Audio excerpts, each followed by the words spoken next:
It is the fourth album from everyone's favourite natives of Stavanger, Norway, because I don't know anyone else from there. It is Kvelertak's brand new album, Splid. If you're unfamiliar with Kvelertak, I'd be very surprised. They became very big very quickly. I have sun in my eyes. Again. They came to prominence very quickly, almost on the back of one album, with their particular way of blending hardcore, rock and roll, and black metal.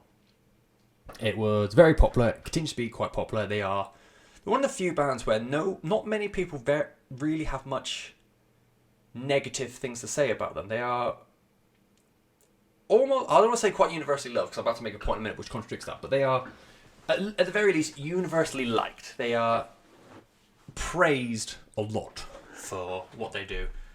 Why are there still people walking around at the moment? So a bit of a backstory for Splid on its own. This is their first album with Ivar Nikolaisen on vocals, formerly of the good... No, not even formerly, still with them. Fuck. Sorry, Ivar. Ivar Nikolaisen also performs with The Good, The Bad and The Ugly, which I reviewed a few weeks ago. And it is also their first album with Horvath Takle Ora on drums. I am so sorry if I have butchered that. I probably have, because OHR is not something that the English dictionary deals with a lot. So yeah, sorry about that. So yeah, bit of a lineup change for the band. It's also their first album since 2016, Natisfjord, which was weirdly received. This is why I was going to say they're not a universally loved band, because although critically Natisfjord was highly praised, it's got a lot of 7, 8s and 9s out of 10 from reviews, from like professional reviews like Metal Hammer, Metal Injection, Kerrang, etc. Probably like a 2 out of 10 from Pitchfork, because fuck those guys.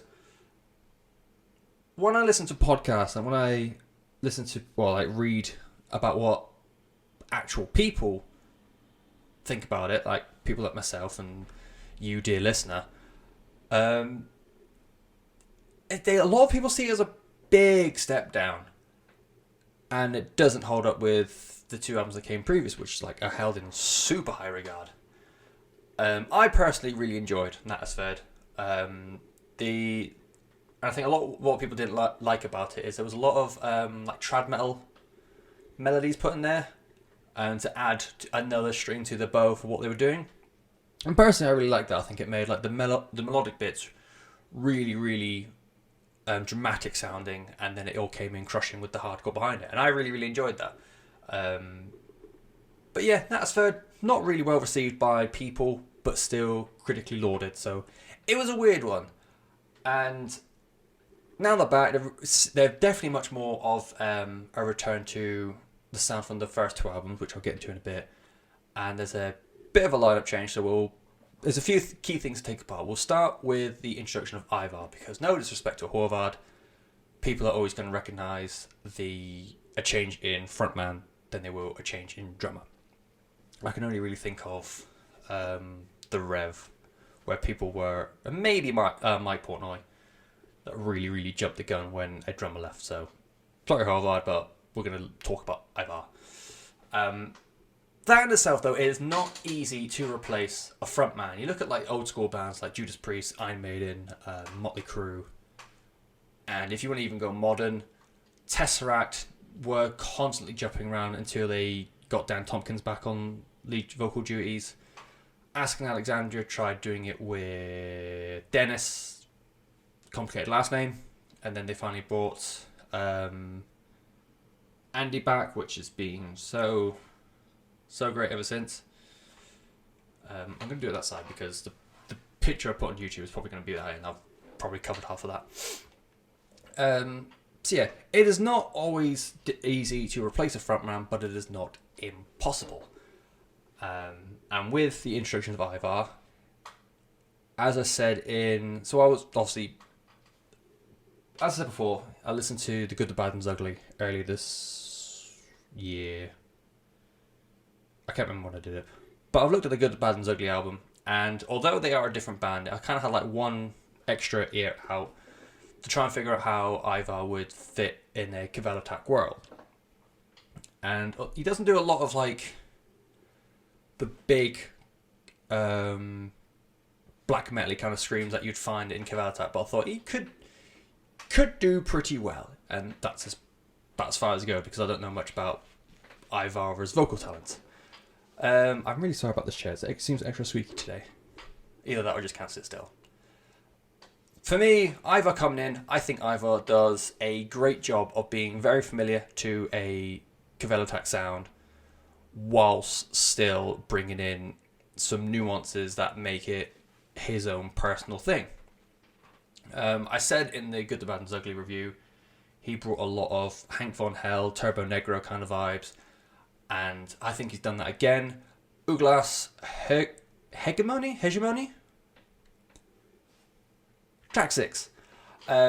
That's just dripping in Turbo Negro juices. As disgusting as that sounds. So yeah, I think as far as that frontman goes, I think Ivar's done a great job. Like I said, he brings a lot of his own character, so he's not just a tribute singer or he's not just a carbon copy. He's adding a bit of freshness to Kvelertak after, and that's no disregard to Erland? I'm going to have to get his name now, aren't I? It was Erland Hjelvik. Yes, no, it's not like Erland needed replacing, it's just, when these things happen, it's nice to have something, a slightly different approach. That's just my own personal thing. The second big point that I've seen a lot of people talk about, which didn't really pass me by really, it's Kvelertak's use of the English language, something that they had never really done previously. So, lead single came out, which was Brothbrand.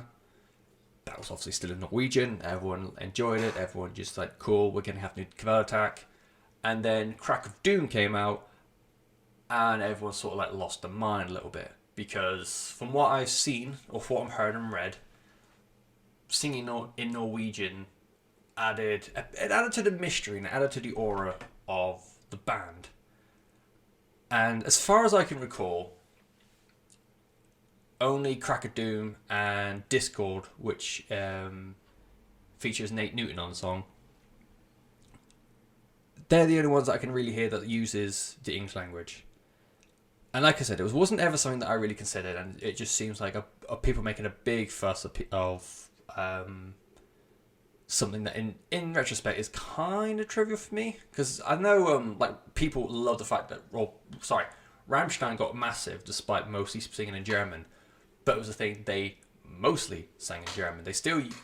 I've heard songs then where they're in English, in Russian, in French, and they still got this big aura and this big presence about them. So to me, it was very much a non-point, but I had a little bit of dive. As far as I recall, it's only used on Crack of Doom and Discord, and they're the only two songs that have got guests in, and both guests are native English speakers. You've got, like I said, Nate Newton of Converge and Old Man Gloom on Discord, and you've got Troy Sanders of Mastodon on Crack of Doom.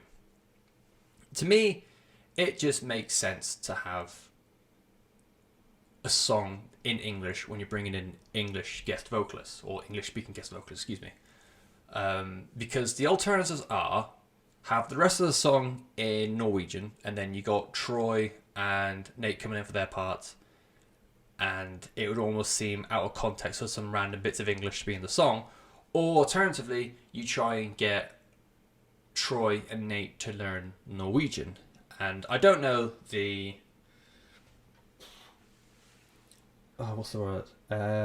timetables, or what's the proper word for like a planner? Schedule, there we go. I don't know what the schedules are for Troy and Nate, but I don't know if they've got enough time to learn a song or learn lyrics in Norwegian. And not only that, they need to then learn how to get the proper influxes and proper pronunciation for Norwegian words. And trust me, I've tried learning a bit Norwegian. It's very, very weird. And then they've got to be able to sing in their iconic styles in this foreign language, which is to learn. So I don't think it's too much of an ask to go into English.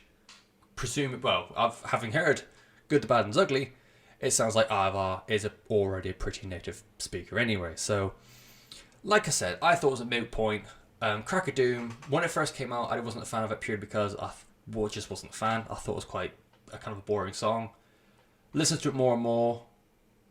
It's so much better than what I gave it credit for. The rock and roll vibes in the chorus are just beautiful. Discord is a really great song as well, really energetic gang vocal chorus, which I really enjoyed. So yeah, the use of English, like I said, moot point. I didn't really think it was much of a drama, personally. In terms of the overall band sound, to me, they stripped back a lot of the black metal that they've been using over the years. You still got like songs of prominence, so Necrosoft and Vedpreden av Nihil. Again, I'm sorry. Songs like that, they've got. I think Necrosoft opens with like a blast beat, tremolo picked opening, and I think Vedbreden. I think it's a point in the middle where it goes like super blast beat and super black metal-y. It's certainly much more of like a punk and roll kind of album, which is obviously it's a lot of the like trad metal stuff's gone as well. So it's so much more of like a rock and roll meets hardcore punk kind of album, and from that it makes it sound fucking just brilliant. I really enjoyed it. Like I said before, Crack of Doom, total party song, really good rock and roll sort of stuff. Wow, why did I write this down? Stevnomort med Satan, or track 9 to everyone else. Uglas Hegemony, track 6, and Rogaland, which is the opening track. I'm really sorry, like I said, I tried learning Norwegian once, many years ago. Those songs would just cause excessive amounts of limbs in a live setting. Songs like Fanden, Tidata Hull, or track 7, and Broterbrand, which is track 5, they retain some trad metal bits, and I just said I got rid of most of them, but there are little snippets here and there.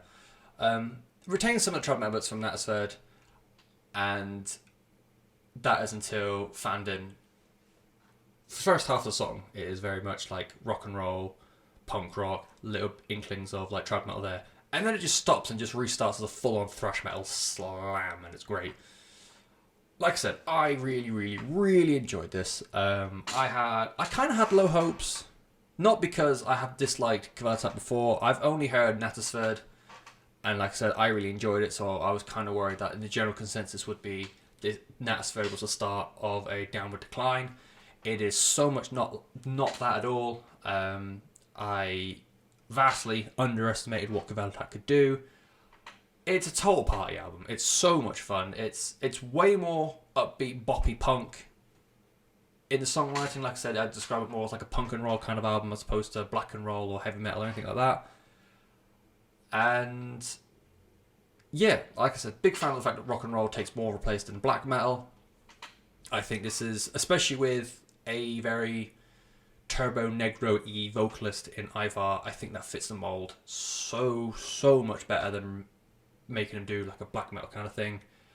Yeah, I thought this was fantastic. It is a triumphant return for the band, and I can't wait to see what happens next, because yeah, this was just brilliant. I really enjoyed this. I don't know what the general consensus is in terms of reviewers and general listenings or general people, but for me, no, this is a cracking album. I've already got the chorus to Crack of Doom in my head, and I haven't listened to a song in 2 days, so good things, good shit. It's just good shit.